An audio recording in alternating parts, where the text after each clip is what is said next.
गोंदिया शहर हो या महाराष्ट्र हो या देश में, आज की तारीख में जो युवा वर्ग के जो बच्चे हैं जिनकी कम उम्र होती है, जो स्कूल कॉलेजेस में पढ़ते हैं और झोपड़पट्टियों में, यहाँ पे अभी तो गोंदिया शहर में बच्चियां अभी तक के ड्रग्स और एमडी जैसे जो जहरीले चीजों का नशा कर रहे हैं, उसमें उन्हें याद ही नहीं रहता कि हम क्या करने वाले और क्या कर रहे हैं। ये सबसे बड़ा एक आज की तारीख में क्राइम का बहुत बड़ा हाथ होने लगा है कि वो किसी के भी कुछ बहकावे हुए कुछ पैसों के लालचीपन में कोई भी गुनाह करने के लिए आगे पीछे नहीं देख रहे।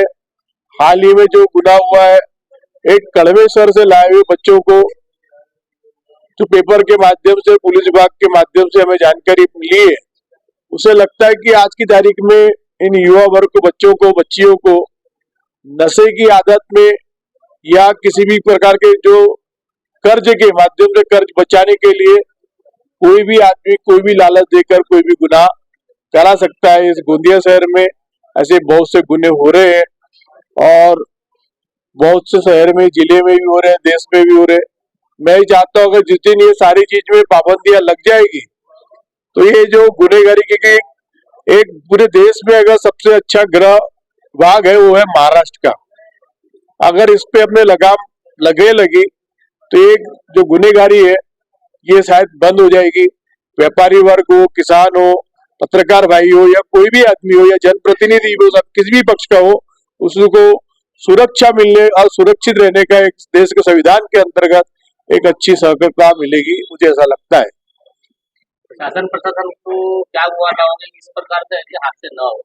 मैं देश के गृह मंत्री और राज्य के गृह मंत्री और पुलिस विभाग के सभी पदाधिकारी से नम्र निवेदन करता हूं कि खासकर इस देश में जो अपनी जो नशे की जो अलग तरीके की और जो अवैध कार्य है, चाहे क्रिकेट हो, जुए का अड्डा हो, अवैध दारू हो, ये सारी चीजों पर अगर पाबंदियां लग जाए और ये ड्रग्स पे जो स्टूडेंट्स, जो हमारे बच्चे पढ़ने वाले, जो जीवन जिनका बनने के लिए माँ बाप की सोच रहती है, वो कम उम्र में ही ये सब सेवन करने पर अपना तो जीवन खराब करते ही है, मगर अपने माँ बाप का भी जो जीवन एक सच्ची सोच में कि मेरा बेटा जवान होगा, मुझे बुढ़ापे में सहारा देगा, वो भी बच्चा उनके हाथ से निकल जाता है, चाहे आपराधिक में हो, चाहे एक कोई भी घटना में उसका दुख निधन हो जाता है।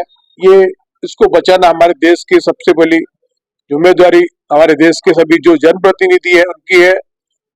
और मैं सभी पक्षों के जनप्रतिनिधि, चाहे किसी भी लेवल के पक्ष के प्रतिनिधि हो, इसके प्रति सबने आवाज उठाना चाहिए। चाहे आपके घर से भी कोई नशा पदार्थ खाता हो या आपके घर से भी कोई दुर्घटना घट सकती है, इसके लिए आज ही हम सतर्कता से रहे तो शायद हमारा परिवार, हमारा देश, हमारा राज्य, हमारा गृह क्षेत्र, हमारा परिवार सुरक्षित रह सकता है।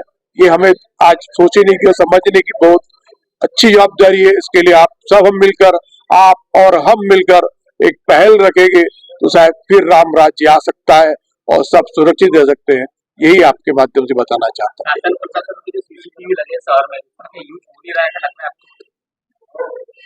मेरे हिसाब से जो माननीय पुलिस अधीक्षक महोदय को शायद तो संपूर्ण जानकारी मिल नहीं पा रही होगी, मगर जो अभी लोकेश जी यादव के साथ में घटना घटी है, पूर्व पार्षद, इनके पास हमारे यादव चौक पे जो कैमरा लगा है वो बंद है और शहर के भी शायद बहुत से कैमरे बंद है।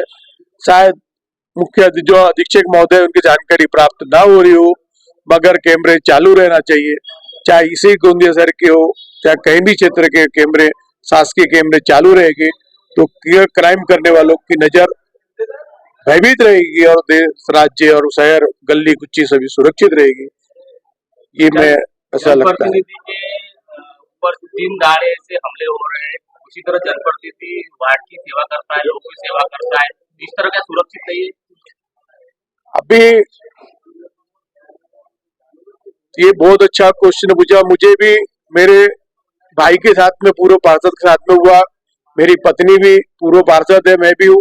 अभी इस घटना लोकेश यादव के साथ में घटी है तो अभी भी हमें भी डर लगा कि उस क्षेत्र में हम जाए कि नहीं जाए। जनता के कोई फोन आते हैं, किसी का कुछ कार्य होता है तो आज हम भी भयभीत की जिंदगी जी रहे हैं। एक मैं जिले का प्रतिनिधि, जिले का एक जिला प्रमुख संगठन का पक्ष का हूँ, तो आज मेरे जैसा आदमी भयभीत हो रहा है तो शायद हर प्रतिनिधि भी भयभीत हो रहा होगा, मैं अपने क्षेत्र में जाऊं कि या न जाऊं।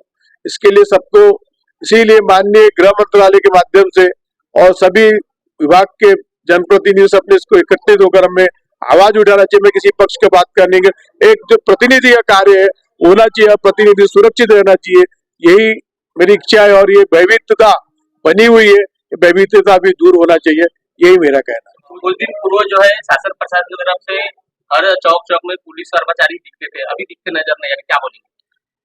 अब ये तो मैं इसका जवाब दे नहीं पाऊंगा, क्योंकि ये जो विभाग के लोग हैं, विभाग के अधिकारी है, ये ही दे सकते हैं, क्योंकि इसका जानकारी मेरे पास है ही नहीं।